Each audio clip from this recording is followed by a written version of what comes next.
Belakangan tengah jadi perbincangan soal aktor Stefan William yang tak muncul di hari ulang tahun putranya dengan aktris Celine Evangelista. Putra bungsu Stefan dan Celine, Eadretko Alois Miguel, baru saja berulang tahun ketiga, namun saat merayakan ulang tahun tampak ada yang kurang. Itu lantaran sang ayah, Stefan William, tidak hadir di tengah-tengah acara spesial bocah laki-laki yang akrab disapa Koa itu. Setelah bercerai, Celine Evangelista mendapatkan hak asuh atas anak-anaknya. Celine pun memutuskan untuk kembali ke dunia entertainment demi mencukupi kebutuhan anak-anak dan adik-adiknya. Demi kebahagiaan anak, Celine Evangelista pun kerap kali memfasilitasi anak-anaknya untuk belanja keperluan mereka. Baru-baru ini, Lucio Tepergok sedang berbelanja di salah satu pusat perbelanjaan.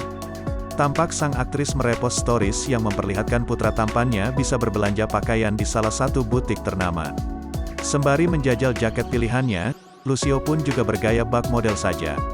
Saat ditanya perasaannya dengan jaket tersebut, Lucio mengaku suka.